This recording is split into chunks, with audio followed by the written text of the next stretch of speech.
Allegiance. I pledge allegiance to the flag of the United States of America and to the republic for which it stands, one nation, under God, indivisible, with liberty and justice for all.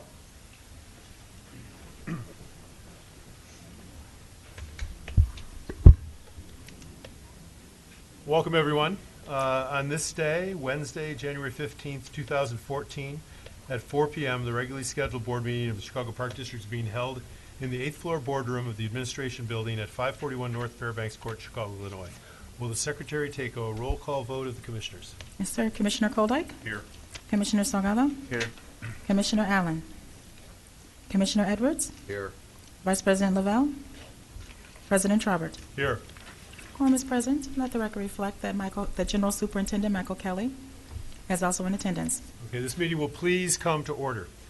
As you may know, the morning sessions were canceled due to unforeseen circumstances, and as such, items scheduled for the committee meetings will be heard this afternoon under new business. First on the agenda, certificate of filing of the annual appropriation ordinance for the year 2014 of the Chicago Park District and certification from the Chief Financial Officer on the estimate of receipts for the fiscal year 2014 with the clerks of Cook and DuPage County. This will be marked as received and filed by the Secretary.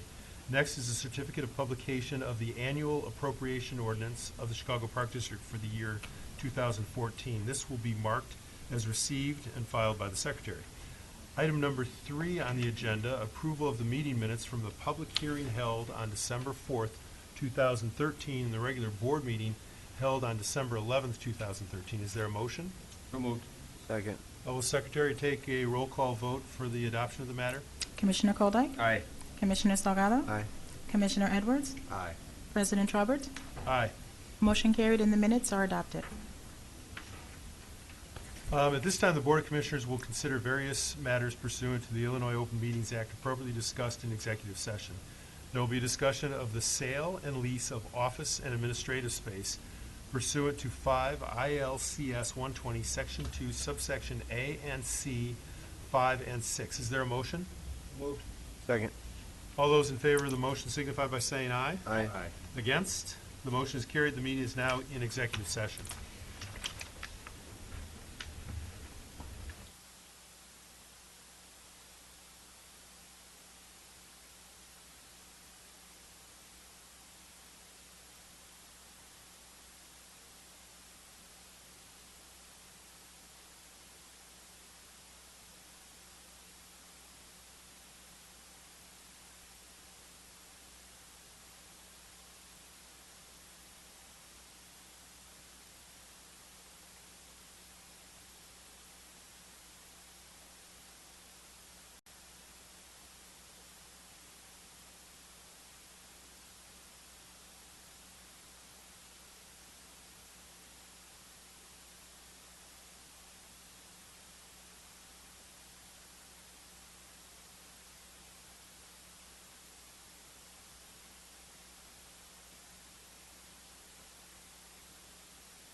So moved. Second. All in favor signify by saying aye. Aye. Against? Motion carried. Return to open session. The Board of Commissioners met in executive session to discuss the sale and lease of office and administrative space pursuant to 5 ILCS 120, Section 2, subsection A and C, 5 and 6. The Board has the following matter of new business: authorization to enter into various agreements for the sale and lease of office and administrative space. Is there a motion? So moved. Second. Will Secretary take a roll call vote for the adoption of the matter? Commissioner Koldyke? Aye. Commissioner Salgado? Aye. Commissioner Edwards? Aye. President Trubert? Aye. Motion carried and the matter is adopted. Next, we'll hear from people in the parks. Will Secretary call the name of those who have signed up to speak? Yes, we have 3 speakers. We ask that you please limit your comments to 2 minutes. And I would also like to state for the record that Ms. Irma Trancher from Friends of the Park has submitted written testimony, which you'll find in your packet. Our only 3 speakers are George Blakemore, Nora Lucas, and Louise McCurry.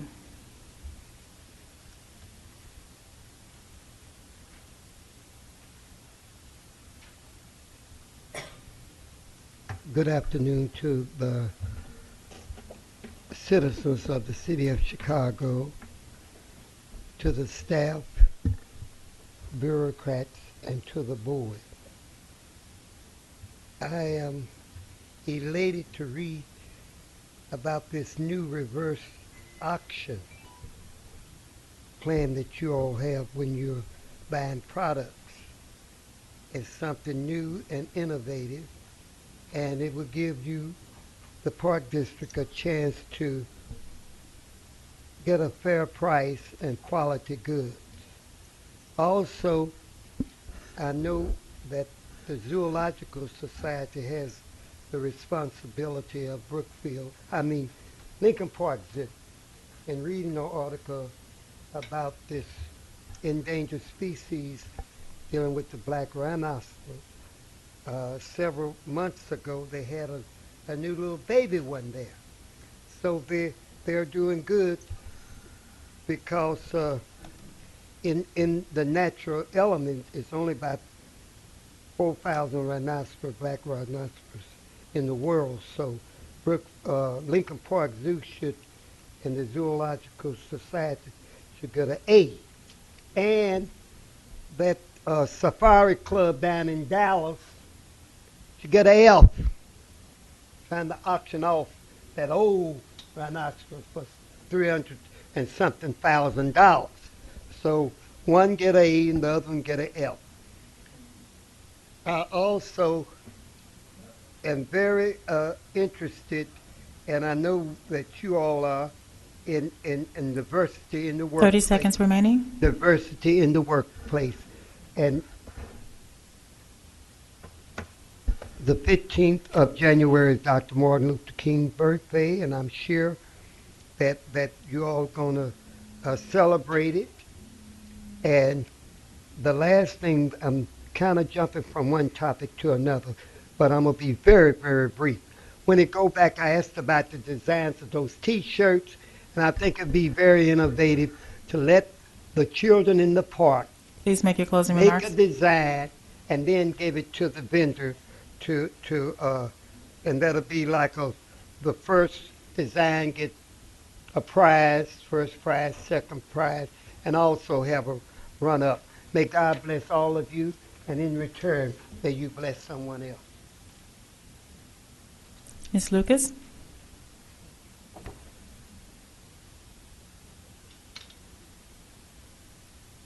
Good afternoon, Commissioners. Thank you very much for having me today.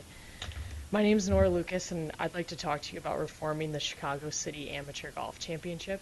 As a 3-time winner of the event and as a former University of Illinois women's golfer, I believe that the city has a unique opportunity to make this 100-year-old event a special event for the city. Given its historic location in Jackson Park and its unique history of bringing together different generations, different types of athletes, and different genders, I think that given a specific marketing budget and a clear plan to make this a better tournament, I think this would really give the city a chance to not only present a unique athletic event, but also show the country that we as Chicagoans have one of the oldest golf tournaments in the country. I don't know if you're familiar with the USGA, but the city amateur ranks right along with the US Amateur, the US Open, which today are considered one of the best golf tournaments in the city. And unlike other events where, they need history to become important and give value to the city, this event is already over 100 years old. And I believe with the full funding, marketing, and plan for reform, we can make this event an opportunity for different generations. As you guys know, golf is a sport that brings all generations together, whether that's a good thing or a bad thing, I don't know. And it's a chance, too, for different communities to experience the south side of Chicago. As someone that lives in Lincoln Park, there's not a lot of people that travel down there, and I think it would be a great chance to highlight the unique history it has. And I'm here today to see what I can do to help to make this event better. Do you have contact information? Yeah, that's great. Okay.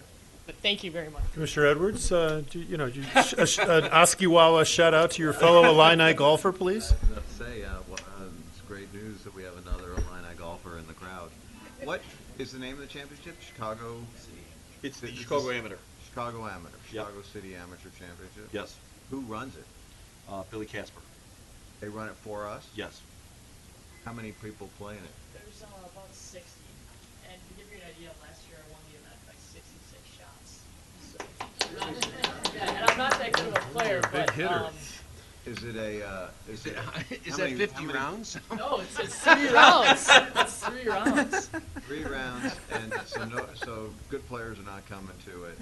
Yeah, and I just think, if we are able to set up like a scholarship opportunity, or, you would get an exemption into, let's say, the Illinois Open or the Illinois Women's Open, it could be a great event. Is it a co-ed?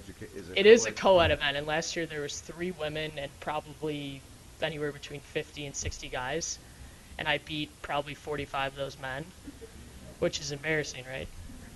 No, I'm just kidding. Well, Don, I don't want to embarrass you, but you were a member of the U of I golf team. Did you win an NCAA championship while you were there? It came close? No, we finished in the top 10, though. We won Yeah. the Big Ten. Yeah. So that was, I didn't even know about the tournament, though. But, of course, I didn't live Well, that's here. obviously a I didn't blessing. live here when I was competing. Right. Okay. No, it's. I would love to follow up with you on this.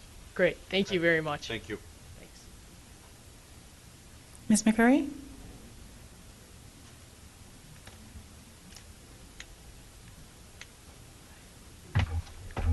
And Louise, you would obviously support that, right? I didn't know it existed. I think it's wonderful. Right. Right. It shows how one side don't come to the More, south side. more awareness to Jackson Park. Absolutely. Well, we, by the way, are the front page of the Hyde Park Herald and page 18 of the Hyde Park Herald. It's all the good things we do in the Park District. I have copies of the article for you. First is the Hayes Bridge. Yep. And hopefully today we'll vote to name it, and then we're planning a big party. And so whatever we need to do next, please let us know. Soccer is alive and well in Jackson Park. We're doing wonderful things. We have indoor soccer and outdoor soccer going on. We have adult and youth going on. And this, by the way, is a picture of Nancy Hayes, and we're great to talk to you in wintertime in Jackson Park. So you can appreciate how important it is to have folks in the park. Which brings me to my next issue, which is the closure of the Darrow Bridge. Nancy Hayes took that picture from the Darrow Bridge, but the problem is that right now the Darrow Bridge has been closed by the Chicago Department of Transportation. The Clarence Darrow Bridge is the only link from the parking lot at 59th Street to the wooded island and to the Japanese Gardens. So unfortunately right now you have 2 choices. You park on Cornell Drive, which blocks the university and blocks all the traffic coming down to Lakeshore Drive, or you park at 63rd Street and you go back 4.5 blocks to the Meadow. We have, when I'm there on Saturday, I have anywhere from 20 to 30 tour buses with old people in wheelchairs coming in. It's a real access to for disabilities because they can't take that 4-block roll in wheelchairs through the island to get back to the gardens. So right now there's no way to get there. It's a really big issue. Now, I've been telling people it's going to be repaired, but nothing's happening. And so unfortunately nobody can get there right now unless you do that whole circuitous roundabout way or you're on a bicycle or walking. So I'd be happy to meet 30 with the seconds mayor. remaining. I can hurry. It's all written down, so if I miss it, but I'd be happy to meet with the mayors. We can get some emergency funding from CDOT because this is a huge community resource. It's huge access for disabilities resource. It's major. Third thing is, we're looking at a Army Corps of Engineers study about closing off the lake to carp. I think it's a wonderful idea. We just want to be sure that the 3 lagoons in Jackson Park are not affected in any way with this, because we think it's wonderful. But the trick would be to make sure that that's not affected. Fourth, we're doing a contest for Black History Month for African American heroes. Make your closing 1890 remarks. World's Fair. And so we're inviting all kids in the city to participate in it, and I'll give you the final information. It's written down for you. And thank you very much. I'm sorry I don't speak faster. But I would love to meet with the mayor to get some money for this, because this is going to be, Hyde Parkers will be up in arms about this, believe me. Great. Thank you. Thank you, Louise. Mike, what do we know about the bridge that she's So mentioning? the bridge is not in great shape. It's actually a city's bridge, and Pat's been working with CDOT to try to prioritize funding to fix it. It's more of a footbridge than anything, but fortunately for us, it's actually the city's responsibility. Yeah, unlike the one in Grand Park. Correct. Was ours, Yes. right? Thank you. Yes. Yes.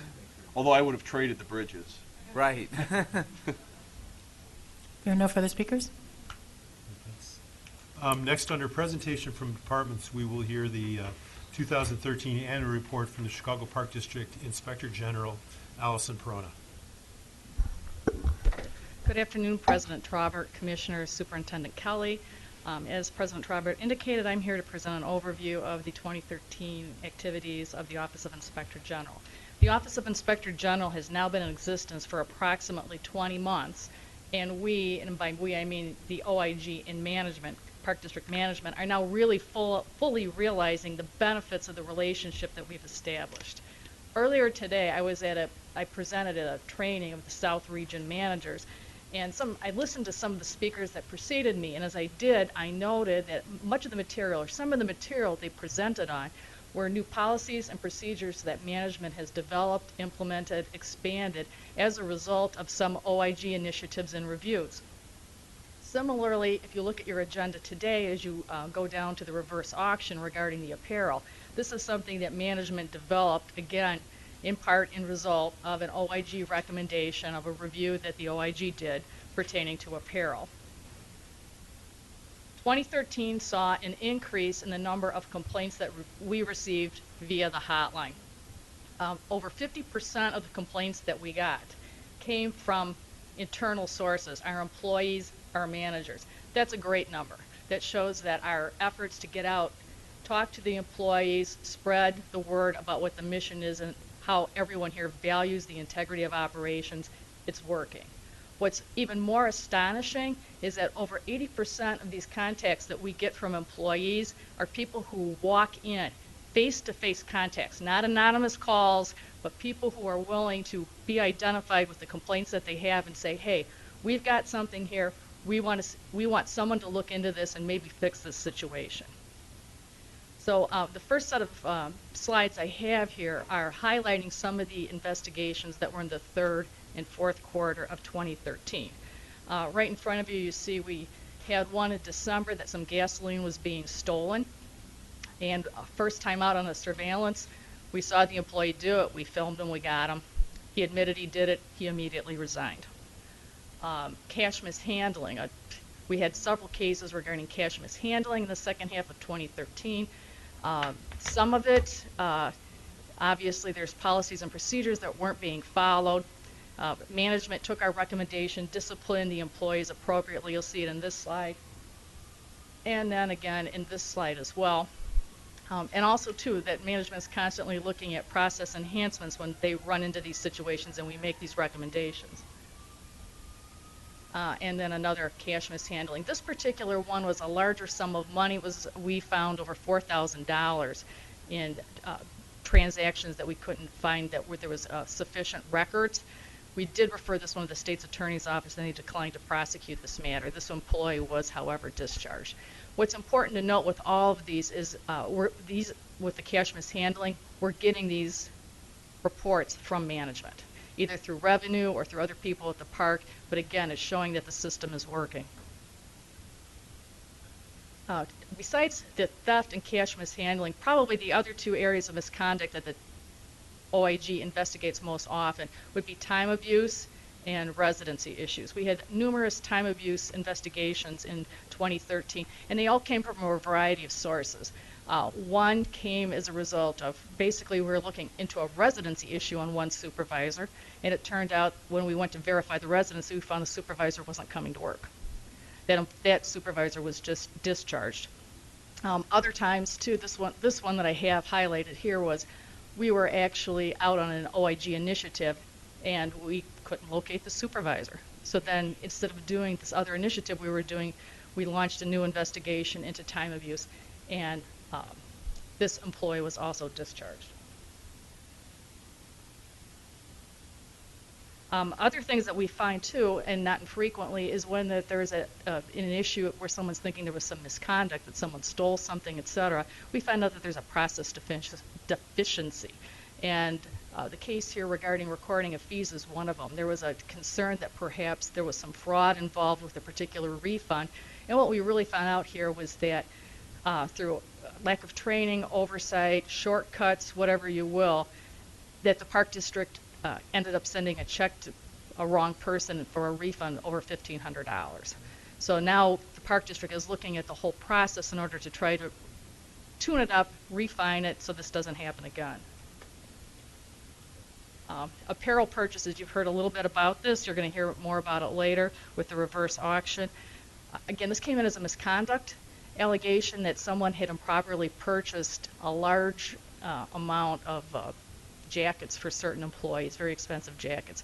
Well, we weren't able to verify that allegation. We found that there was an inadequate audit trail regarding apparel purchases for both employee use and for programming use. And again, management has been very responsive, and it's implemented all kinds of new procedures and policies with this issue.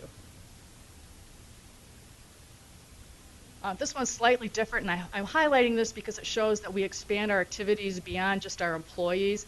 We received a complaint that a veterinarian was overcharging for dog-friendly area tags, and I go through a little bit here about what the tags are and what the fees are, and we in fact verified that at least 3 of the 10 vets that we contacted were overcharging for the fees. And we were able to work with management. They've re-educated the veterinarians and educated them on the potential of being thrown out of the program if they can continue to engage in that type of behavior with the overcharging. One of the things that we always do, and I highlighted this last year, is we always attempt to touch all of the major business units. One of the business units that we did do a review into was there was an allegation with some irregularities that they believed that were in the purchasing department. We went through all the issues in this, and where we found there weren't any irregularities, by getting comparisons from other agencies, benchmarking best practices, we were able to propose enhancements to current procedures in purchasing, and management, as indicated on this slide, has implemented some new processes, has got more information on the website, and is developing a guide to aid people during this purchasing process. And the final slide I have regarding an investigation is on jobs qualification monitoring, again, just to show that what we're doing touches all areas of the operation. We actually are examining employees' qualifications to make sure that they are qualified for the positions that they hold. As indicated here, we found some control deficiencies. Management's currently working on their response on this area. And then finally here, and you can obviously review this at your leisure, it just shows our current caseload, what was throughout the year. Currently in January, we're running consistent with first quarter of 2013. Seasonal fluctuations in our cases, and we expect that will pick up in the second and third quarters as it has the last 2 years. And then the final slide that I have is showing how robust our hotline is and our outreach. We took over that responsibility for the hotline on May of 2012. Management had responsibility for the hotline before that, and you can see by the darker colored area of the bars that the complaints we received and the information that we're getting just went through the roof. We added hotline contacts. We're out there in the field getting more face-to-face, one-on-one reports, and again, it's continuing to pay off, and the quality of the recommendations we're able to make are as a result of this. As I told the South Region and the North Region last week, I thank all the employees here because they are as an essential part of the Office of Inspector General as the people that are actually on the staff in the Office of Inspector General. So I thank everyone who has participated and who will continue to participate in ensuring the integrity of operations at the Park District. Are there any questions? Allison, I have two quick questions. You may have just answered the last one when you said that you spoke to the North region and the South region, and my question was going to be, what do you do about, in addition to these investigations, about deterrence? We're constantly in the field, letting people know that we're out there. We stop in unannounced quite frequently, several times a week. I do it. This past year, I did 90 surprise drop-ins again. Did one earlier this week, and I think that's an important part of this, that people know that you're watching. And then getting the information out like I am today to let people know that, we're out on one investigation, we see something else, and we launch another one. That is actually a pretty good deterrent. I found management's also been helpful with that too, and that the supervisors, spread the information to the employees. Okay, and do you have the budget and resources to adequately do your job? Yes, we do. I made a note in the annual report, which is now posted online. If anybody in the public wants to get it, there's a link on our webpage on the Park District's website. We were a little bit challenged earlier this year because one of the two full-time investigators was on an extended medical leave of absence. He was really on a week-to-week, and we had to wait each week for determination of his health return to work. It ended up being 9 months. We were greatly challenged by the loss of that investigator. We were able to do the job. Our numbers on investigations concluded would have been higher had we had that person for the 9 months, but what it shows is we can't operate below that level. So we're currently good for the 2014 budget, and it's clear that we're operating at the level that we need to be at. And again, anything, if it was reduced for any reason, it would be to the detriment of the Park District and to the citizens of Chicago. Anything else from any of the commissioners? Thank you. Thank you. One of the trends is, at least in the stories you shared today, is park supervisors. We had 2 cases of cash mishandling, 1 case of time, and then a case of job qualifications. And so, just to management, are we looking at the trends? Are we examining what kinds of different organizational structure, could lead from a deterrent standpoint too? Seems like that's a pretty isolated job, right? Where you don't have daily lots of eyes on folks. No, we absolutely look at all the incidents, allegations very seriously. First of all, Allison's a pro. Her office acts with the utmost integrity, and my management team is very supportive and uses them as a tool and as a backstop. It helps us as managers. So yes, this is oftentimes the Inspector General's office can find things and root things out that managers we don't. So it's sometimes these reports are unfortunate, but we learn from them and we use them as a tool to become better managers and use them moving forward. So yes, we're very aware of what's going on. Great, thank you very much. Thank you. Next on the agenda under communications and reports, there are no reports to be heard. Under unfinished business, nothing was presented for consideration. Under new business, from the Chief Administrative Officer, amendment to Chapter 5 of the Code of the Chicago Park District. Good afternoon, President Trauber, Commissioners, Superintendent Kelly. I'm Dorothy Carroll from the Law Department.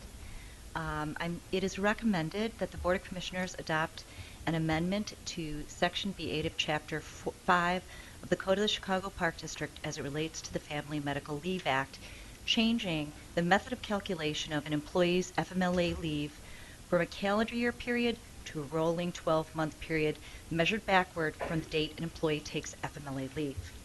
The Park District will benefit by changing the method of calculation from calendar year period to a rolling 12-month period because it is the only method available under the Act to ensure that an employee will not take a block of FMLA leave for more than 12 consecutive weeks. The proposed amendment will defend the Park District against FMLA abuse, tend to save costs in the long run, and discourage employees' use of extended periods of leave across 12 months. Do you have any questions? So moved. Will the Secretary take a roll call vote for the adoption of the matter? Yes, sir. Commissioner Koldeck? Aye. Commissioner Salgado? Aye. Commissioner Edwards? Aye. President Trobert? Aye. Motion carried and the matter is adopted. From the Director of Purchasing, authorization to enter into contracts for the supply and delivery of T-shirts and apparel with silk screening and embroidery. President Trobert, Commissioners, General Superintendent, and CEO Kelly, good afternoon and belated Happy New Year.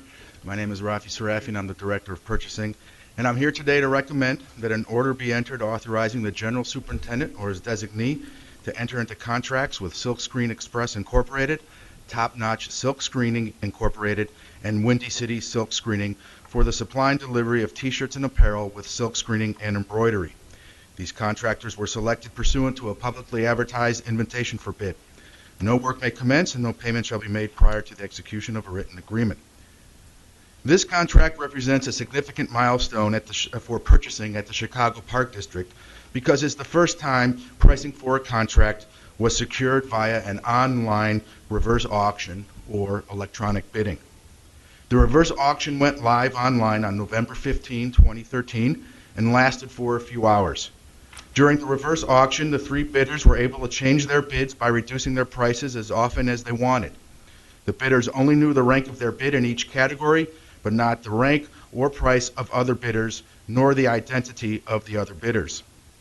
Following a review of the pricing after the close of the reverse auction, it has been estimated that the savings for T-shirts and apparel will be somewhere in the area of 35 to 40%. The T-shirts and apparel and athletic uniforms purchased through this contract are for participants in the Park District's year-round programming and staff. The purchases vary by quantity, type, color, size, and program.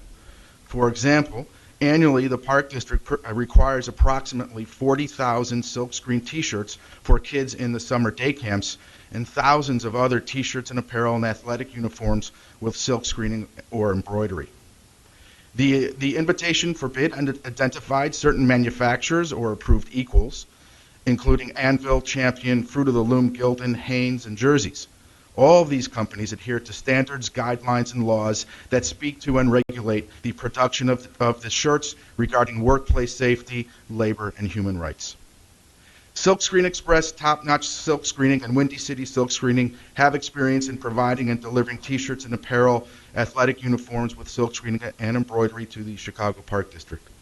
And therefore, it is in the best interest of the Park District to award Silk Screen Express, Top Notch Silk Screening, and Windy City Silk Screening contracts for the supply and delivery of T-shirts and apparel with silk screening and embroidery. Are there any questions?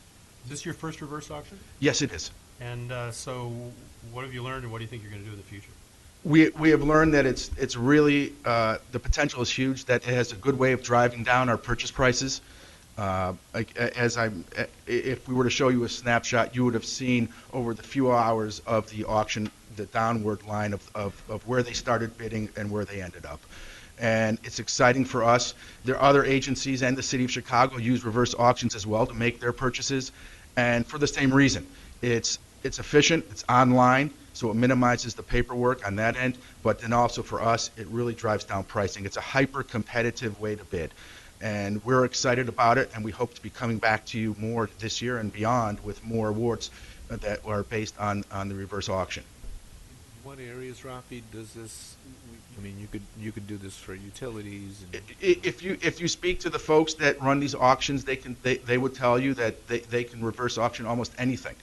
The one thing right now that I believe around the country that hasn't been reversed auction is construction, but basically anything else. For a city in Florida, they reversed auction the purchase of palm trees. There are municipalities around the country that are reverse auctioning food, bulk food. The city just did one, or is about to do one, for police vehicles. The scope is vast, and it really is an exciting way for us to do our bidding. Kudos to Tanya Anthony. Kudos to you and your team. Thank you. I know this is a big deal for Thank your you. office. So moved. second. If no objection, we'll apply the last roll call vote from the prior matter to this matter. Motion carried and the matter is adopted. From the First Deputy General Counsel, authority to enter into intergovernmental agreements with the City of Chicago and various state and local governmental agencies to accept the transfer of funds and services for park projects and operations.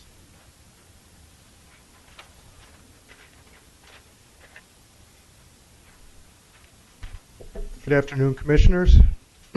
We're here today to ask for the blanket authority to enter into various intergovernmental agreements with the City of Chicago and other state and local governmental agencies for the purpose of accepting the transfer of funds and services for park projects for the calendar year 2014. This is the third year now that we've presented this IGA request for authority to you. What you're looking at now is the 2013 list of council action related to TIF money, open space impact fees, and the various agreements associated with the acquisition of such funds. And certainly this IGA does not trump the Park District Act or Code, and it only covers agreements provided that such are not in conflict with the Act or Code. So in other words, it would not address any revenue expenditures or any real estate transactions. So this is just this is an expeditious way for you to receive money from various sources for the Chicago Park District. Oftentimes, time is of the essence, especially with some of our sister agencies, and we need to get those funds over here as soon as possible, as expeditiously as possible. This allows us to do so. It also covers various rights of entry, other non-expenditure agreements. An example of such would be right of entry for OEMC to enter onto our property to install a security camera or monitoring device or something to that extent. Okay, so Tim, prior to this arrangement, you would come to us and you tell us, and we would then need to approve these things, right? Right, and if truth be told, it was an interpretation of both the Act and the Code that our prior legal team had taken that actually expanded the role of the board that is not contemplated by neither the Act or the Code. But what happened as a matter of practice is that then the city then sought to rely on that corresponding board action, which was never legally necessary. So what this does is, because they do require council approval, because again, they're sending the money over, so it's an expenditure from them. We don't need board authority to accept, but it was a precedent and practice that was established. Rather than just roll that back without explanation, we bring this IGA to the board every January, and it accomplishes that purpose and provides the city and other sister agencies the comfort that they need, that our board is aware of this money coming over. Okay, and just in the interest of transparency, so the public can see the deals that you are doing, the money you are accepting, going forward, you'll come and give us a summary on a quarterly basis of the deals that you've entered into. Absolutely. Thanks. Do we need to take action? We'll need a motion, but we will also need Commissioner Goldike to be present.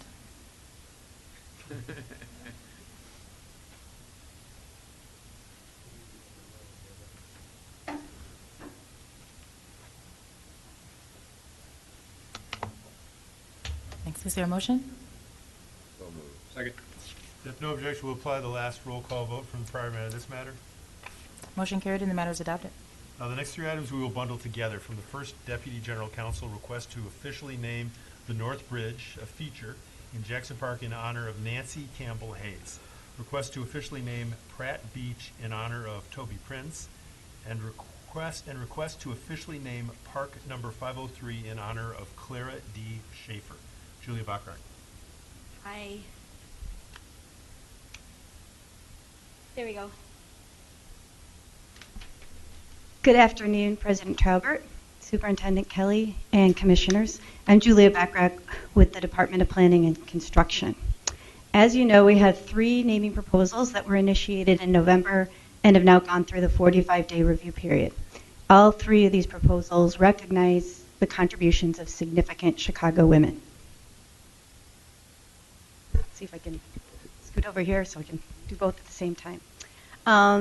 The first is a feature naming proposal, and this request is to officially name the North Bridge that leads to the Wooded Island in Jackson Park in honor of Nancy Campbell Hayes. Jackson Park is located in the 5th Ward, and it spans 2 community areas, Hyde Park and Woodlawn.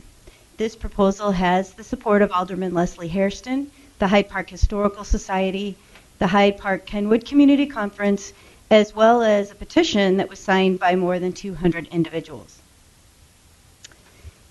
This is an aerial view of Jackson Park showing the location of the North Bridge and a couple photographs of the bridge itself. Nancy Hayes was a photographer and environmentalist who devoted much of her life to protecting and improving Jackson Park and other South Side parks. Born and raised in Ann Arbor, Michigan, Nancy moved to Chicago in 1958 and settled in the Hyde Park Kenwood neighborhood. Nancy immediately began devoting herself to the community, photographing local events such as the 57th Street Art Fair and the Hyde Park Garden Fair. She soon became an active park advocate, serving on the Parks Committee of the Hyde Park Kenwood Community Conference.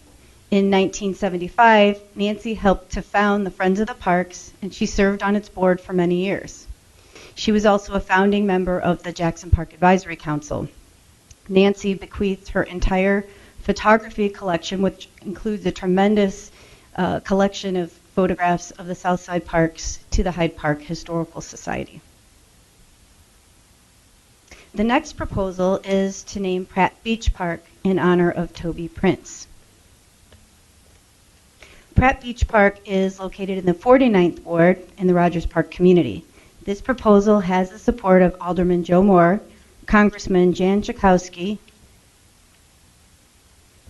Cook County Clerk David Orr, and the Loyola Park Advisory Council. Since the notice was posted, the Chicago Park District did receive one letter objecting to this proposal. That letter came from a resident of the 49th Ward who stresses the important role that Paul and George Pratt played in the history of Rogers Park. Since the park was specifically named for the adjacent street, Pratt Boulevard, and considering that the street name will continue to provide a reminder of the significance of the Pratt brothers, staff recommends that the board approve this request to name Pratt Beach Park in honor of Toby Prince. And this is an aerial photograph. If you look at the green outline, it actually shows the boundaries of the park, as well as a photograph of Pratt Beach Park. Toby Prince was a teacher, community activist, advocate for lakefront green space. In the 1950s, she was a founding member of the Rogers Park Community Council, and she served as the organization's vice president and was the chairman of its conservation committee for many years. In addition to her commitment to the Rogers Park community, Toby was devoted to ensuring social justice for all Americans. She attended the March on Washington in 1963 and helped organize Education versus Racism, the second conference in the United States to promote the teaching of African American studies in the schools, an award-winning initiative. Toby Prince's accomplishments relating to improving life in Rogers Park are too many to describe today, but I'd like to summarize some of her work to protect and preserve parks and open space on the north side. When developers wanted to convert the beautiful old Bryn Mawr Country Club into a shopping center and housing complex, Toby helped lead a successful campaign to convert the site into Warren Park. In the 1950s and 60s, she became alarmed when lakefront property was rapidly being replaced with high-rise developments. Although Chicago's zoning ordinance at the time encouraged such development, Toby led a successful Save the Beaches campaign. This resulted in the protection of approximately a dozen street-end beaches, and it also makes the prospect of naming Pratt Beach Park for Toby Prince an especially poignant tribute. Today, we have Fred Shine, Toby Prince's son, who'd like to make some brief remarks, and we also have several members of Toby Prince's family present with us. Thank you, Ms. Backrack. I've sent in a proposal, and I think between what you've just heard and what you have, you can see the details and highlights of my mother's involvement. My mother was a consummate community activist in the true tradition of Chicago. She worked tirelessly, selflessly, as many other people in Chicago do, for civic improvement. Just to highlight a couple of things, the first thing I'd like to say is when Rogers Park became integrated in the 60s, it was fairly smooth. Compare that to some of the other neighborhoods in Chicago where it was quite virulent. And it was not just because of my mother, but my mother was part of the community involvement to welcome the diversity that was ultimately going to occur and does occur to this day. So that's one thing. But the tip of the spear here, the reason that the park should be so concerned is in the 1950s, the neighborhood woke up, as Ms. Bachrach told you, and I can tell you, I don't know how much you know about this, but Farwell Beach, which is a lovely bucolic place to have a picnic, and the Art in the Wall Festival has occurred, was an army barracks. There was anti-aircraft artillery there, barbed wire, sandbags, the whole bit. Now, you, with the sands of time, have removed that. But adjacent to it, Pratt Beach, where we're talking about, and I won't go on too long, the proposal there and up and down those beaches was a 31-story tower. And another beach, when you take that final curve by Calvary, when you're going into Evanston, that was going to be the Seaview Hotel. And the beach at Tui, which now named for Sam Leone, the consummate premier lifeguard in the city who taught us all how to box and swim and scuba dive and so on. They asked Sam, when the fences came up, the proposals came up, that because it was private land and this was going to be asserted, they said, why do you have lifeguards there? Why are there lifeguards on these beaches if it's privately held? And he said, because people swam there. And from the public's point of view, these were public beaches. But it was after the war, it was the 1950s boom time, development was occurring. So at that time you had, let's say 13 beaches, a dozen beaches. They were 25 feet long at the ends of the street. Sometimes the lake came right up to it. So the residents, and I've gone through countless hours of every edition of the Learner newspaper for Rogers Park, so I'm not going to bog you down with it. But the community came out and said, we don't have anywhere to swim. So they raised petitions. We walked the beaches. I remember as a toddler getting those. You can see my mother with Richard J. Daley there dedicating the beaches. And it was a long 10-year process because all these parcels were independently owned. The crown jewel, well, the first thing I'll say is my mother passed in 1984, but I had no problem acquiring those glowing letters of support from the community and elected representatives, even though she passed that long ago, because she left that big of an imprint. The crown jewel of the Chicago Park District is our lakefront. By naming this beach for Toby Prinz, we'll be reaffirming our commitment that the lakefront should be free and clear for public use. By doing that, that will enhance the Chicago Park District's position as one of, if not, the premier urban park district in the world. And that's a great thing for all of us. Thank you. And we have one more, which is the third proposal, which is to name Park 503 in honor of Clara Dorothy Schaefer. Park 503 is located in the 10th Ward in the South Chicago community, and the proposal has the support of Alderman John Pope and the South Chicago Community Association. This is an aerial view of the park and some photographs of the site. Clara Dorothy Schaefer was a nurse and hospital administrator who saved South Chicago Hospital from extinction. Born and raised in Chicago, she graduated from Chicago's Burnside Hospital School of Nursing in 1917 and began working as an assistant superintendent in the hospital. 3 years later, she became the superintendent and administrator of the hospital. At the time, the 30-bed facility was nicknamed Pill Hill, and it was on the brink of bankruptcy. The State Department of Public Health threatened to close the small hospital. Clara turned the institution around, making it one of the most important facilities in the community.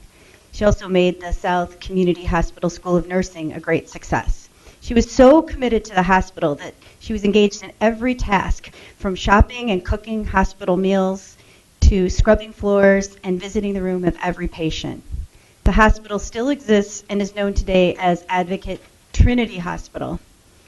As it is located only 2 miles away from the park, the proposal to name Park 503 in honor of Clara D. Schaefer will be a fitting tribute to one of South Chicago's most noteworthy figures.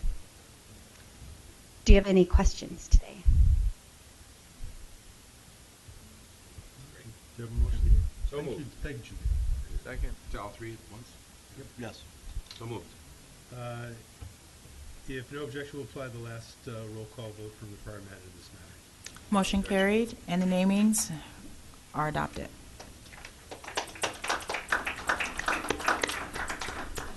From the first Deputy General Counsel request to initiate the 45-day notice period to name Park number 523 as Steelworkers Park. Hello again, President Traubert, Superintendent Kelly, and Commissioners. Today we have a request to initiate the 45-day notice period to name Park 523 as Steelworkers Park. Notice of the naming of this naming proposal will be sent to nearby park advisory councils. It will be posted in the park as well as all other parks within a 1-mile radius. During this period, members of the public are encouraged to give input on the matter. Letters of support or disagreement can be sent or emailed to President Traubert or Superintendent Kelly, and I'm sure you'll pass them on to my department. So Park 523 is located in the 10th Ward in the South Chicago neighborhood. And here you can have a view of an aerial view of the park and some photographs of the site. The Chicago Park District acquired the 16.5-acre site in 2002. It was previously part of the U.S. Steel complex known as Southworks. The Southworks played an important role in the development of Chicago and the South Side. Located near the juncture of Lake Michigan and the Calumet River, the industrial complex first opened in the 1880s. At the time, the steel mill attracted Swedish, Scottish, and German immigrants to settle here. In 1901, the U.S. Steel Corporation acquired Southworks, and well-paying jobs brought additional residents to the community, including African Americans, as well as Italian, Polish, and Mexican immigrants. At its peak, Southworks had more than 20,000 employees, and the complex itself covered an area of 600 acres. The Southworks began downsizing in the 1970s and closed down in 1992. Today, the new park provides the first step towards ambitious revitalization plans for the area. Naming the site as Steelworkers Park recognizes the generations of hardworking people who shaped the community, and it also provides a reminder of an important chapter in Chicago's history. Do you have any questions? Do. So this hits home a little. My father was a 42-year veteran working in a steel mill. Wow. And so in that particular area, what are plans for artwork or, some recognition of the contribution of actual steel workers? I'm as you going think to about the defer park? to my supervisors here about the plans, since I'm the historian. Pat LaVar, the Chief Operating Officer. Alderman Pope is working with the community group out there to look for a piece with the to resemble stuff about the steel mill. What that is yet, we don't know, but it's something active that the alderman's working on. Could we include Commissioner Salgado in that process? Absolutely. Yes. Sorry, I volunteered you, but Oh, I that's all would right. like you to. So. Yeah, just something that really speaks to the workers. If Right. you're going to name it Steelworker Park, let's Right. let's have some recognition of those steelworkers. Yeah. And another nice connection that we have is that Southeast Historical Society is in Calumet Park, so they might be interested in helping out with projects related to the history of the steel mills, because they have quite a collection there. Great, thank you. So moved. Second. If no objection, we'll apply the last roll call vote from the prior matter to this matter. Motion carried, and the matter is adopted. There are no further